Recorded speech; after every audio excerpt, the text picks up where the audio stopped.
جلیوں کے باغ ہے حضور لاجواب ہے حضور لاجواب ہے حضور لاجواب۔ قال اللہ تبارک و تعالی فی القرآن المجید والفرقان الحمید اعوذ باللہ من الشیطان الرجیم بسم اللہ الرحمن الرحیم ما آتاکم الرسول فخذوه وما نهاکم عنه فانتهوا صدق اللہ مولانا العظیم وبلغنا رسوله النبی الامین الکریم ونحن على ذلك لمن الشاهدين والشاكرين والحمد لله رب العالمين۔ سرکار اعلی حضرت امام اہل سنت مجدد دین و ملت امام احمد رضا خان علیہ الرحمت والرضوان اپنے نبی کی پاور کو اجاگر کرتے ہوئے فرماتے ہیں اشارے سے چاند چیر لیا ڈوبے ہوئے خور کو پھر لیا، اشارے سے چاند چیر لیا ڈوبے ہوئے خور کو پھر لیا، گئے ہوئے دن کو عصر کیا، یہ تاب و دماں تمہارے لیے۔ اشارے سے چاند چیر لیا ڈوبے ہوئے خور کو پھر لیا، گئے ہوئے دن کو عصر کیا، یہ تاب و دماں تمہارے لیے۔ اور آج کی محفل پاک میں جو عظیم ہستی پیر طریقت رہبر راہ شریعت شہزادے طاہر ملت حضرت سید رضوان میاں صاحب قبلہ بلگرام کی سرزمین سے جو آج ہمارے درمیان تشریف لا رہے ہیں، وہاں پر اتنی بڑی شان ہے وہاں کی کہ آپ صرف ایک شعر میں کہہ دوں گا آپ کو سمجھ میں آ جائے گا کہ وہاں کے لوگ اور وہاں کی زمین اور وہاں کی ہستی کتنی اونچی ہے۔ اعلیٰ حضرت سرکار جب بلگرام شریف میں حاضری دیتے ہیں اور مزار میر عبدالواحد بلگرامی پر حاضر ہوتے ہیں تو وہیں بیٹھ کر کے آپ نے کہا تھا اللہ اللہ عز و شان و احترام بلگرام، اللہ اللہ عز و شان و احترام بلگرام، عبد واحد کے سبب جنت ہے نام بلگرام، عبد واحد کے سبب جنت ہے نام بلگرام۔ آئیے ہمارا انتہائی جذبہ و خلوص عقیدت و محبت کے ساتھ نبی دو جہاں خاتم پیغمبراں جناب احمد مجتبی محمد مصطفیٰ صلی اللہ علیہ وسلم کی بارگاہ بے پناہ میں درود و سلام کی ڈالی محبت کی تھالی میں سجا کر پیش کریں اور ادب سے پڑھیں۔ اللہم صلی علی سیدنا و مولانا محمد المعلی والکرم و آلہ وآلہ وسلم صلاۃ و سلام علیک یا رسول اللہ صلی اللہ علیہ وسلم۔ آپ حضرات بالکل گھبرائے نہیں، یہ محفل پاک بہت زیادہ دیر تک نہیں چلے گی۔ میرے بعد ایک بہت ہی جاندار شاندار ایماندار تقریر آپ حضرات کو سماعت کرنی ہے۔ ہمارے محب مکرم حضرت علامہ مولانا فیضان رضا صاحب قبلہ جمالی پوری آن مان شان کے ساتھ تشریف فرما ہے اور تھوڑی ہی دیر کے بعد آپ کے بیچ تشریف لانے والے ہیں۔ میں اپنے گفتگو کا آغاز اپنی جماعت کے بہت مشہور شاعر اور بہت مشہور عالم دین غزالی دوران حضرت علامہ مفتی حفیظ اللہ خان صاحب قبلہ نعیمی کے شعر سے کر رہا ہوں۔ وہ کہتے ہیں کہ جب ایک عاشق اپنے نبی کے مزار پر جاتا ہے، نبی کا چاہنے والا جب دیار نبی میں جاتا ہے، نبی کا امتی جب نبی کے مزار گنبد خضرا کے سامنے ہوتا ہے تو اس کے دل کی حالت کیا ہوتی ہے، اس کے دل کی کیفیت کیا ہوتی ہے۔ وہ کہتے کہ جب عاشق مدینہ شریف میں جاتا ہے تو اس کے دل کی حالت یہ ہوتی ہے، وہ کہتا ہے کہ مدینے پہنچا تو میں نے سوچا قدم اٹھاؤں کہاں سے پہلے، مدینے پہنچا تو میں نے سوچا قدم اٹھاؤں کہاں سے پہلے، ہر ایک ذرہ پکار اٹھا یہاں سے پہلے، یہاں سے پہلے، ہر ایک ذرہ پکار اٹھا یہاں سے پہلے، یہاں سے پہلے۔ وہ طواف کعبہ میں کر رہا تھا حتیم چپکے سے مجھ سے بولا، طواف کعبہ میں کر رہا تھا، حتیم چپکے سے مجھ سے بولا مدینے والا ہے اصل کعبہ، وہاں سے پہلے وہاں سے پہلے، مدینے والا ہے اصل کعبہ، وہاں سے پہلے وہاں سے پہلے۔ اور اخیر میں کہتے ہیں کہ کھڑا نہیں میں تمہارے در پر، تمہیں سے بخشش کا ہے سوالی، کھڑا نہیں میں تمہارے در پر، تمہیں سے بخشش کا ہے سوالی، اٹھا دو بخشش کا دستے انور برب کعبہ عطا سے پہلے، اٹھا دو بخشش کا دستے انور برب کعبہ عطا سے پہلے۔ پھر ایک بار درود شریف پڑھ لیا جائے، اللہم صلی علی سیدنا و مولانا محمد مالک الجود والکرم وآلہ وبارک وسلم، صلاۃ و سلام علیکہ یا رسول اللہ صلی اللہ علیہ وسلم۔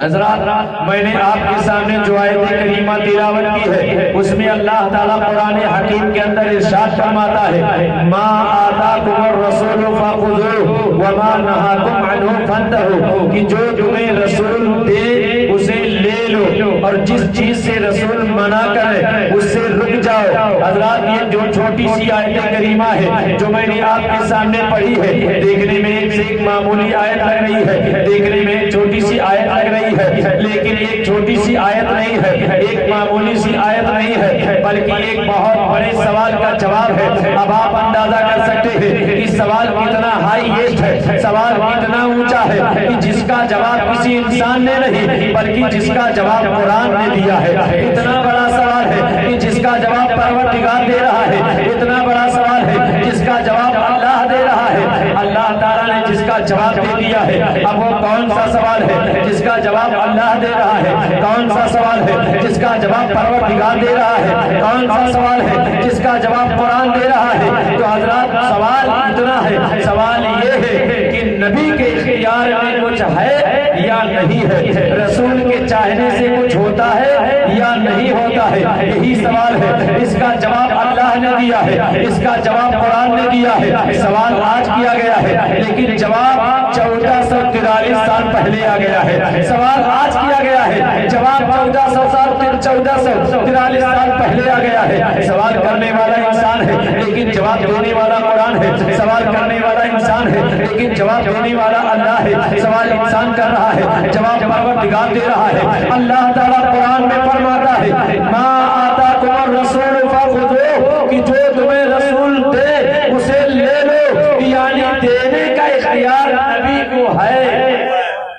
نبی تو اللہ نے فرمایا کہ دے تو لے لو، آگے فرماتا ہے ما وما نہاکم عنہ فانتہوا، جس چیز سے رسول منع کرے اس سے رک جاؤ، یعنی روکنے کا اختیار بھی نبی کو ہے۔ اسی لیے تو اللہ تعالیٰ نے قرآن عظیم میں ارشاد فرما دیا کہ رسول دے تو لے لو، رسول منع کرے تو رک جاؤ، یعنی نبی کو اختیار دے دیا ہے کہ چاہے تو دے دے اور چاہے تو منع کر دے۔ اس سے پتا چلا کہ اللہ نے اپنے نبی کو مختار بنا کر بھیجا ہے، محتاج بنا کر نہیں بھیجا ہے۔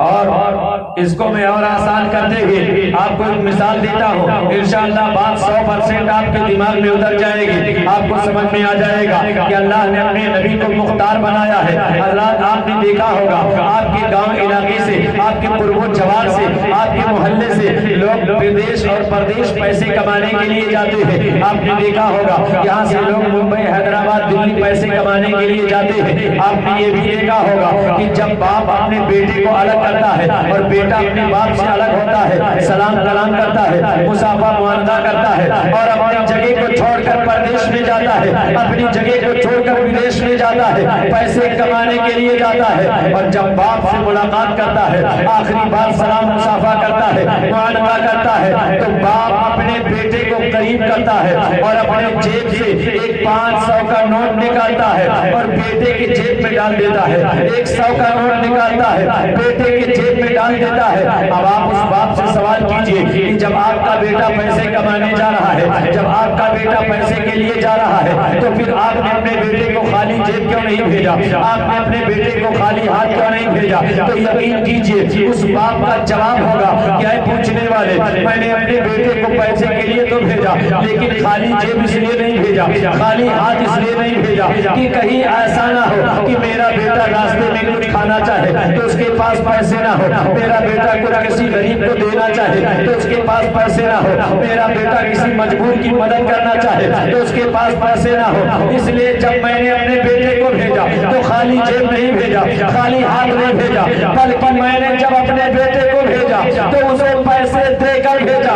اے سنی مسلمانوں، اب آپ ذرا غور کیجئے کہ جب ایک معمولی باپ کا یہ حال ہے کہ اپنے پیارے بیٹے کو بھیجا تو خالی جیب نہیں بھیجا، خالی ہاتھ نہیں بھیجا، کچھ دے کر بھیجا، تو پوری دنیا کو پیدا کرنے والے اللہ نے جب اپنے نبی کو بھیجا ہوگا تو کیا خالی ہاتھ بھیجا ہوگا؟ نہیں، اللہ نے جب اپنے نبی کو بھیجا تو خالی جیب نہیں بھیجا، خالی ہاتھ نہیں بھیجا، بلکہ جب اس دنیا میں بھیجا تو انا دینا کا کوثر کا نوٹ دے کر بھیجا۔ نعرے تکبیر، نعرے رسالت۔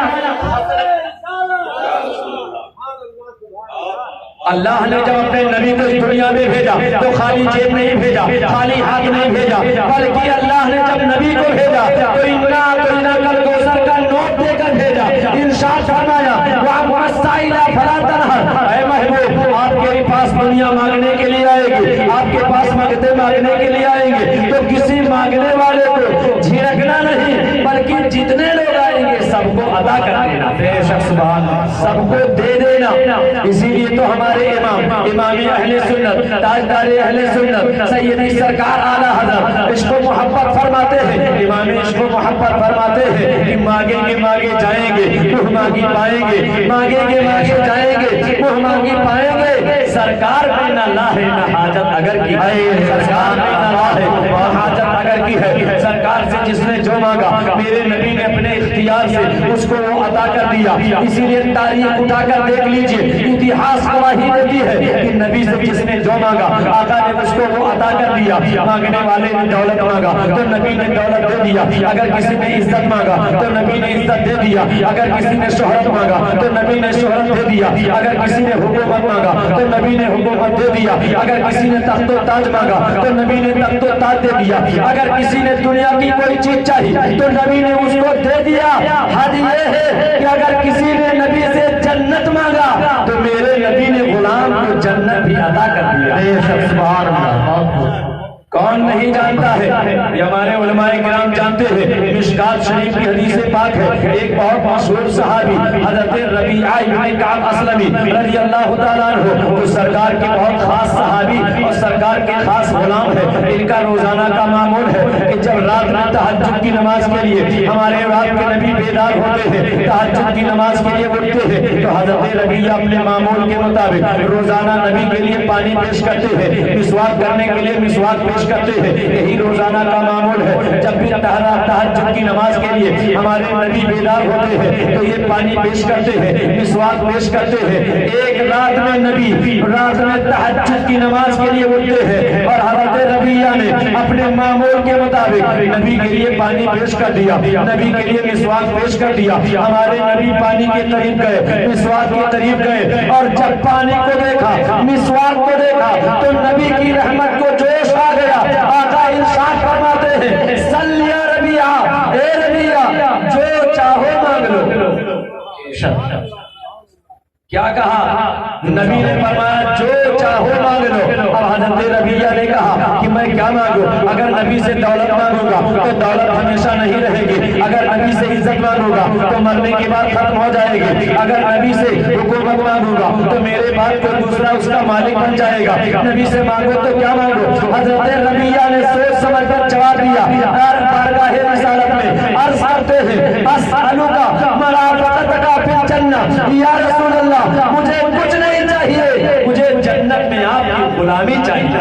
سبحان اللہ، سبحان اللہ، مجھے کچھ نہیں چاہیے، مجھے جنت میں آپ کی غلامی چاہیے، جنت میں آپ کی رفاقت چاہیے۔ اے میرے دوستو ذرا غور کیجئے، آقا کائنات نے کہا جو چاہو مانگ لو۔ حضرت ربیعہ نے کیا مانگا؟ نبی سے غلامی مانگا، نبی سے رفاقت مانگا، نبی سے نبی کا ساتھ مانگا، اور جب اتنا مانگا تو نبی کریم کا جواب دیکھو۔ آقا ارشاد فرماتے ہیں اوا غیر ذالک یا ربیعہ، اے ربیعہ میں نے تمہیں جنت جنت دے دیا، اگر کچھ اور چاہیے تو بھی مانگ لو۔ سبحان اللہ، اگر کچھ اور چاہیے تو بھی مانگ لو۔ حضرت ربیعہ عرض کرتے ہیں یا رسول اللہ، اگر جنت میں آپ کی غلامی مل گئی تو ہمیں کونین کی بادشاہی مل گئی، اب ہمیں کچھ نہیں چاہیے۔ اسی لیے تو ہمارے پیر و مرشد حضور تاج الشریعہ علیہ رحمت و رضوان ارشاد فرماتے ہیں، جہاں بانی عطا کر دے بھری جنت ہبا کر دے، جہاں بانی عطا کر دے بھری جنت ہبا کر دے۔ نبی مختار کل ہے، جس کو جو چاہے عطا کر دے۔ سبحان اللہ، سبحان اللہ، مختار کل ہے، جس کو جو چاہے عطا کر دے۔ دیکھا آپ نے ہمارے نبی نے اپنے غلام کو جنت دے کر بتا دیا کہ نبی مختار بن کر آئے ہیں، محتاج بن کر نہیں آئے ہیں۔ تبھی تو سرکار نے مانگنے والے کو عطا کر دیا۔ اب آئیے دیکھیے کہ ہمارے نبی کو کتنا پاور اللہ نے دیا ہے۔ ہمارے نبی کی طاقت کا اندازہ لگانا ہو تو بخاری شریف اٹھائیے، بخاری شریف کی حدیث پاک ہے، ایک مرتبہ نبی کریم صلی اللہ تعالیٰ علیہ وسلم نے اپنے جانسار صحابہ کو اکٹھا کیا، ماننے والے مسلمانوں کو جمع کیا۔ حرم شریف کی زمین ہے، مکہ شریف کی زمین ہے، آقا کائنات نے مسلمانوں کو جمع کیا اور اس کے بعد رب کا ایک قانون بتایا۔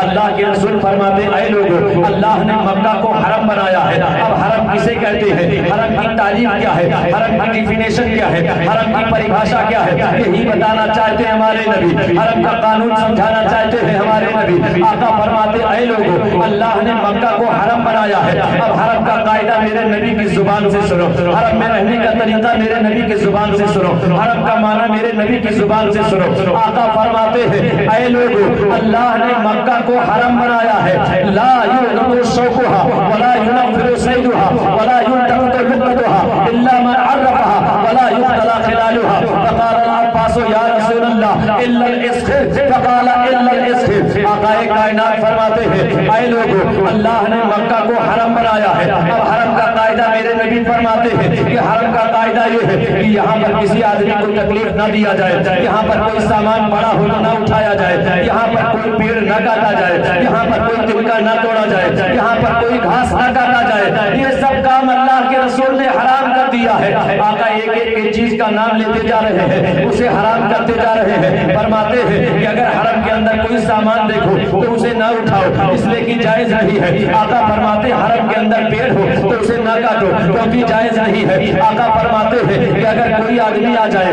تو اسے تکلیف نہ دو کیونکہ یہ حرم ہے، اس کے اندر حرام ہے۔ اتنا میرے نبی کہتے جا رہے ہیں، صحابہ سنتے جا رہے ہیں۔ جب نبی کی بات پوری ہو گئی تو حضرت نبی کریم صلی اللہ علیہ وسلم کے سگے چچا حضرت عباس رضی اللہ تعالیٰ عنہ وہ کھڑے ہو گئے، عرض کرتے یا رسول اللہ الا الاسخر، یا رسول اللہ جتنی چیزیں آپ نے کہا ہے وہ سب ہمیں منظور ہے، مگر یا رسول اللہ صرف گھاس کاٹنے کی اجازت دے دیجیے، صرف گھاس کاٹنا جائز کر دیجئے۔ اتنا میرے نبی سنتے ہیں، نہ کوئی سوچا نہ کچھ سمجھا، بلکہ بغیر کسی دیری کے آقا کائنات نے اسی مجلس میں برجستہ ارشاد فرمایا الا الاسخر، اے عباس اللہ نے تو حرام کر دیا تھا لیکن جاؤ گھاس کاٹنا میں نے حلال کر دیا۔ نعرہ تکبیر، نعرہ رسالت، مسلک اعلیٰ حضرت، فیضان اعلیٰ حضرت، جشن ایک میلاد النبی، نعرہ تکبیر، نعرہ رسالت۔ نبی کریم صلی اللہ علیہ وسلم فرماتے ہیں کہ اللہ نے تو حرام کر دیا تھا لیکن میں نے اسے حلال کر دیا ہے۔ اے مسلمانوں ذرا آپ غور کیجئے، اگر نبی کے اختیار میں نہیں ہوتا تو سیدھا بول دیتے کہ میں کیا کر سکتا ہوں۔ اے پوچھنے والے صحابی، جب اللہ نے حرام کر دیا تو میں حلال کیسے کر سکتا ہوں؟ جب اللہ نے ناجائز کر دیا تو میں جائز کیسے کر سکتا ہوں؟ لیکن ذرا پوچھنے والے کا عقیدہ دیکھ لیے، صحابی کا عقیدہ دیکھ لیجئے۔ وہ پوچھتے ہیں، کہتے یا رسول اللہ آپ گھاس کاٹنا حلال کر دیجئے، یعنی وہ جانتے ہیں کہ اگر نبی چاہیں گے تو حلال ہو جائے گا، اگر نبی چاہیں گے تو جائز ہو جائے گا۔ اسی لیے نبی سے ریکویسٹ کر رہے ہیں، اسی لیے نبی سے گزارش کر رہے ہیں، اور آقا کو بھی پتا ہے کہ اللہ نے مجھے اتنا پاور دیا ہے کہ اگر میں چاہوں گا تو اسے حرام کر دوں گا اور میں چاہوں گا تو حلال کر دوں گا، کیونکہ سورہ نجم کے اندر اللہ تعالیٰ نے صاف اعلان کر دیا ہے۔ قرآن مقدس کے سورہ نجم میں اللہ تعالیٰ ارشاد فرماتا ہے ما ينطق عن الهوى ان هو الا وحی یوحی، کہ نبی اپنی مرضی سے نہیں بولتے ہیں، جو بولتے ہیں خدا خدا کی مرضی سے بولتے ہیں، وحی الہی سے بولتے ہیں۔ پتا چلا کہ اللہ نے اپنے نبی کو مختار بنا کر بھیجا ہے، محتاج بنا کر نہیں بھیجا۔ ایک اور حدیث پاک سناتا ہوں، انشاءاللہ سننے کے بعد آپ کو اندازہ ہو جائے گا کہ اللہ نے اپنے نبی کو کتنا پاورفل بنایا ہے۔ ایک بہت مشہور اور بہت سچی اور اچھی حدیث پاک ہے۔ حدیث پاک میں ایک صحابی، غریب صحابی، نبی کریم صلی اللہ علیہ وسلم کی بارگاہ میں حاضر آئے، عرض کرتے ہیں یا رسول اللہ قد ہلکت، یا رسول اللہ میں ہلاک ہو گیا، یا رسول اللہ میں ہلاک ہو گیا۔ اتنا میرے نبی سنتے ہیں، آقا ارشاد فرماتے ہیں ما اہلکا کا، کیوں ہلاک ہو گئے، کس نے تمہیں ہلاک کر دیا؟ وہ صحابی عرض کرتے ہیں یا رسول اللہ قد ہلکت، قد ہلکت یا رسول اللہ، یا رسول اللہ میں